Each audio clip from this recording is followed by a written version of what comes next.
Welcome all my friends. आज आम देखिए मुझे कौन कौन रोषे कर भात आ मटर तरकारी सीझीगला। मुझे शाग काटी नहीं दी प्रकार मुझे शाग तैयारी कर देखु गोटे नेउटिया शाग आलू बैगण ताकू भजा हम आ गोटे पोई शाग पोई नाड़ी आ नेउटिया शाग ताकू मिसेकी भाजी।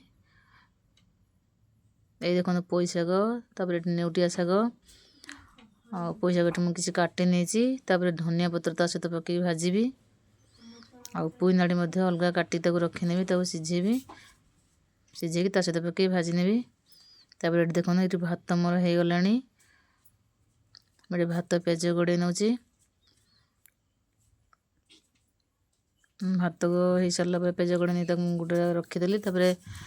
मटर तरकारी सीझीगला मुझे मटर तरकारी की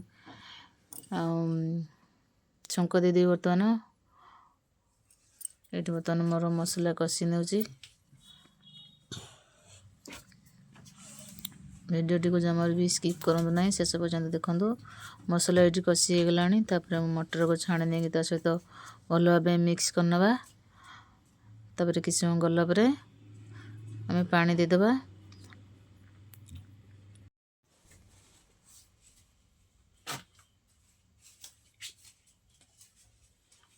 से समय भितर मु अपरिष्कार कपड़ा पोछि नौ कहीं पिंपुड़ी लगे से भल भाव पोछि बाछि दूसरी। ये कषि गला मटर मुझे पानी देदेली भल भाव फुटला मुझे ओह्लई नेबी। ता भितर देखु आ गोटे शाग थी प्रथम धोई देती आ गोटे शाग मुझे धोई नौ ये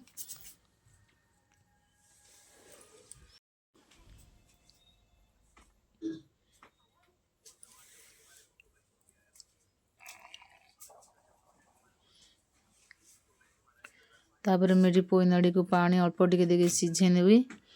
सीझी सारापर पोई शाग आ नेउटिया शाग पकई ता सहित भाजी। ये मु जीरा लंका रसुण ताकू अधा चेचा कर देछि। से समय भितर मु अलिया गुड़ाक नहीं सफा करके बाहर फोपाड़ी देली।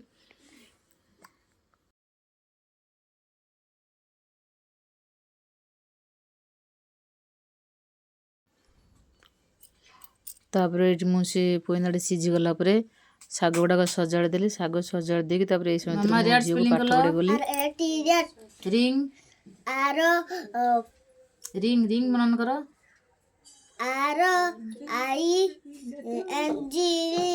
रिंग माने मुद्दी।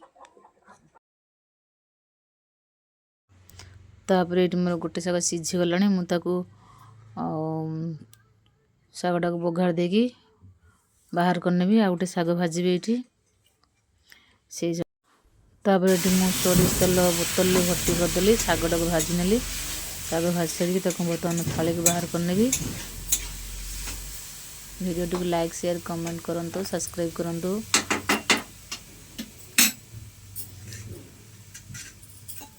ये मुझे शाग को बाहर करने की आ गोटे शाग भाजली। एथर भात मटर आलू तरकारी दी प्रकार शाग आमर खाई प्रस्तुत। Thank you.